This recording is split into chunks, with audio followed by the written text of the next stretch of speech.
സംഘം മാതൃകയിൽ മലപ്പുറം കൽപ്പകഞ്ചേരി ആദവനാട്ട് മുഖംമൂടി ധരിച്ചെത്തി ആൾതാമസമില്ലാത്ത വീട്ടിൽ കവർച്ചാശ്രമം. ഗൾഫിലുള്ള പ്രവാസി CCTV ദൃശ്യങ്ങൾ പരിശോധിച്ചപ്പോഴാണ് സംഭവം പുറത്തറിഞ്ഞത്. അകത്തുകയറാൻ സാധിക്കാതെ വന്നതോടെ CCTV ക്യാമറകൾ തകർത്താണ് മോഷ്ടാവ് മടങ്ങിയത്.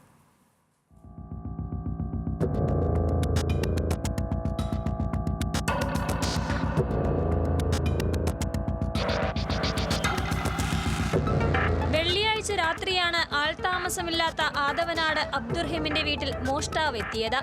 മതിൽ ചാടിക്കടന്ന മോഷ്ടാവിന് പക്ഷേ വീടിന്റെ അകത്ത് കയറാനായില്ല. മുൻവശത്തെയും പിന്നിലെയും വാതിലുകൾ തകർക്കാൻ ശ്രമിച്ചിട്ടുണ്ട്. CCTVയിൽ ദൃശ്യം പതിയാതിരിക്കാൻ ഗേറ്റിലെയും സിറ്റൌട്ടിലെയും ഉൾപ്പെടെ 4 ക്യാമറകളും തകർത്തു.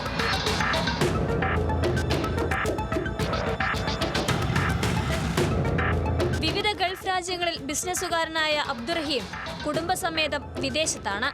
ഇദ്ദേഹം 2 ആഴ്ച മുൻപും കുടുംബം 2 മാസം മുൻപും നാട്ടിൽ വന്ന് മടങ്ങിയിരുന്നു. ശനിയാഴ്ച പുലർച്ചെ അബ്ദുറഹീമിന്റെ ഭാര്യ മൊബൈലിൽ CCTV പരിശോധിച്ചപ്പോഴാണ് മോഷണ ശ്രമം ശ്രദ്ധയിൽപ്പെട്ടത്. CCTV ക്യാമറകൾ സ്ഥാനം തെറ്റിയ നിലയിൽ കണ്ടതോടെ വിശദ പരിശോധന നടത്തുകയായിരുന്നു. അതോടെയാണ് മോഷ്ടാവ് വരുന്നത് മുതലുള്ള ദൃശ്യങ്ങൾ ശ്രദ്ധയിൽപ്പെട്ടത്. തുടർന്ന് നാട്ടിൽ വിവരമറിയിച്ചതിനെ തുടർന്ന് ബന്ധുക്കളെത്തി പരിശോധന നടത്തി. 2 മണിക്കൂറോളം മോഷ്ടാവ് വീട്ടിൽ ചെലവിട്ടിട്ടുണ്ട്. കൽപ്പകഞ്ചേരി പോലീസ് സ്ഥലത്തെത്തി പരിശോധന നടത്തി.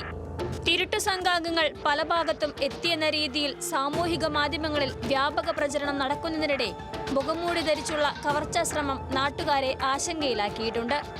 ന്യൂസ് മലയാളം, മലപ്പുറം.